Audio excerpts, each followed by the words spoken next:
You have Scary from here, to be honest. Uh, Thank you so much for being here.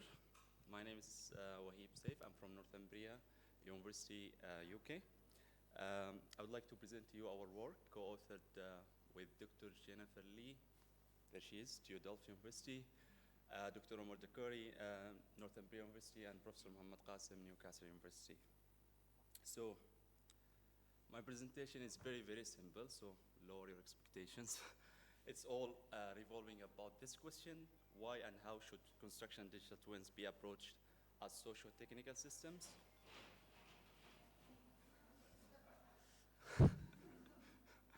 Uh, so I'm sure that all of you came across a lot of digital twin research, and you will see that most of it are technocentric.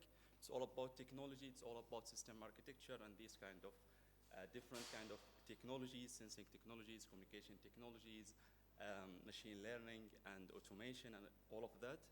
And also you will see that it's all about demonstrating the implementation of these systems. But there are certain questions that we should ask. I mean, who defined the purpose of this system? Who needed this system? Who will use this system? Who will interact with this system?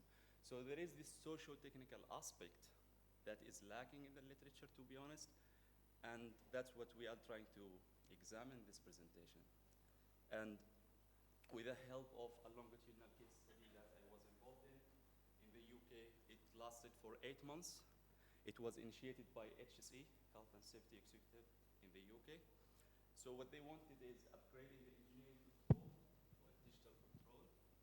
Thank you. I mean, so they wanted to upgrade engineering control and make it more digital. So they wanted to integrate 4D BIM modeling with wearable tracking systems and health and safety standards to have a proactive real-time monitoring and warning system. So again, I don't want to talk about technicalities and technologies. We actually documented this case studies in last year EC3 paper from an industrial and technical point of view. You can have a look at it.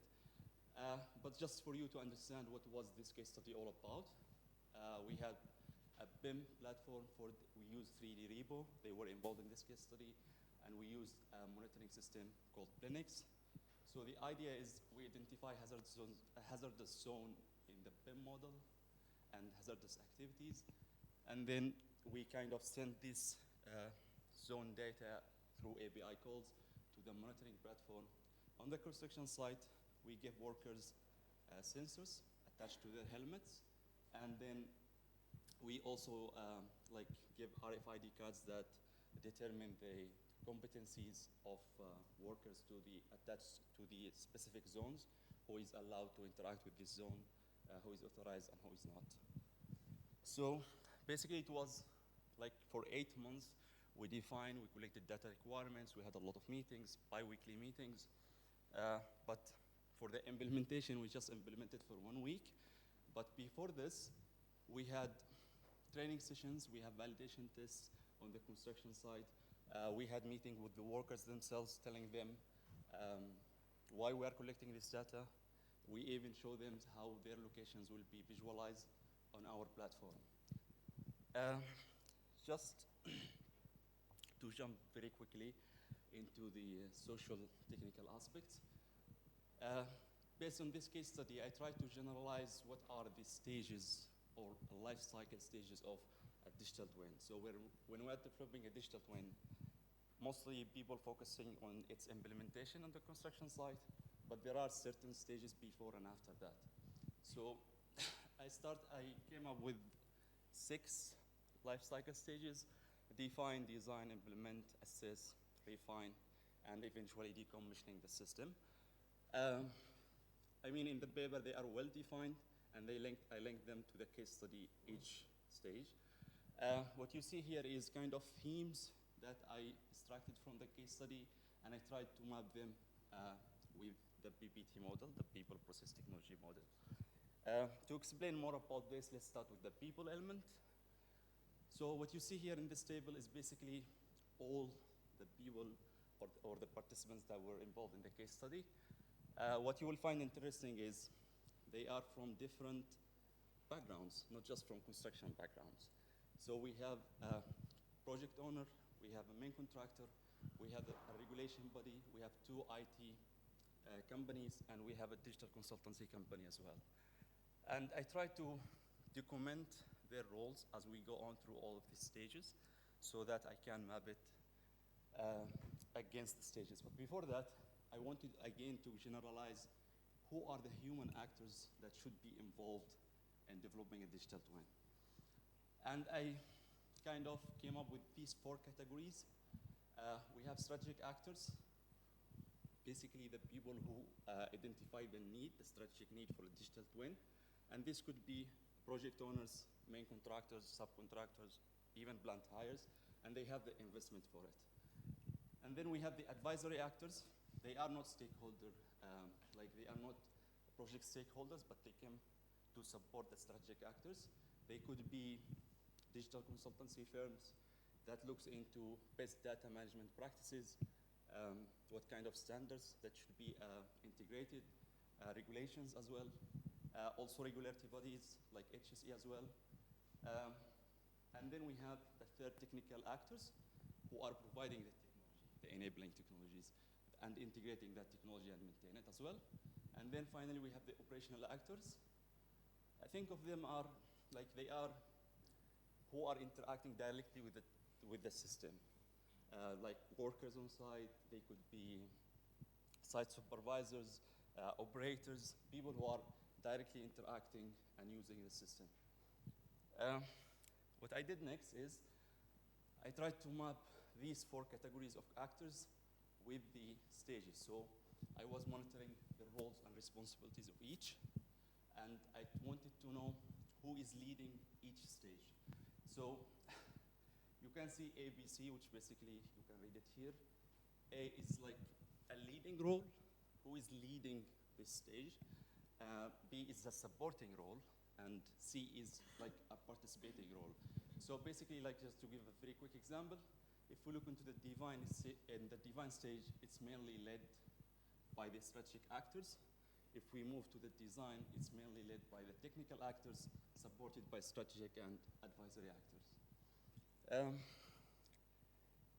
Another aspect of the socio-technical dynamics that I wanted to look at is how human and digital twin interact during the implementation stage. Basically, we have these famous roles of digital twin: observe, analyze, decide, and execute. So I wanted to look into how the operational actors and strategic actors interact with the system, how the digital twin system support them, and how they support the digital twin. You can read more about it in the paper because I used to give example about different use cases, and I referenced different papers from each use case. Okay, and then I know it's really, really beautiful to think about the socio-technical of digital twin, but there are a lot of complications. And one of the complications that I saw a lot of people talking about it in the presentations is the socio-ethical considerations. Basically, has to do with the data privacy. I mean, you saw in this case study that we collected locations of workers, they were okay with it, to be honest, but because we agreed on the case study and everything. But if you want to use it, people will not feel comfortable about it. So that's something that should be addressed. And the second thing, which I have never seen a lot of people talking about it, is when we bring these actors from the very beginning and they all contribute to the development of a digital twin, then who will own the digital twin? This is for you to answer. And then is the accountability and responsibility of digital twin output. I mean, a digital twin, after all, is a technology. It might mess, it might cause, if you think about a digital twin for safety management, it might not alarm the worker, for instance, in our case, and it might result in an incident, something like that. So who is accountable on that? I mean, we can take the digital twin to the courts and like raise a case against it. So these kind of complications that I feel like they need to be addressed. Yeah.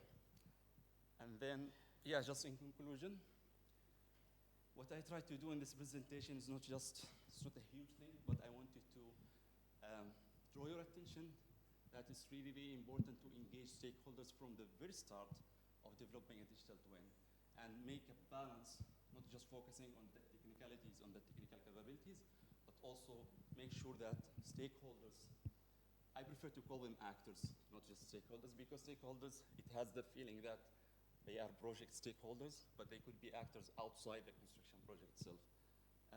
Yeah, so that we can, at the end, have a human-centered in-the-loop digital twin, resulting in a more efficient and sustainable adoption of digital twin.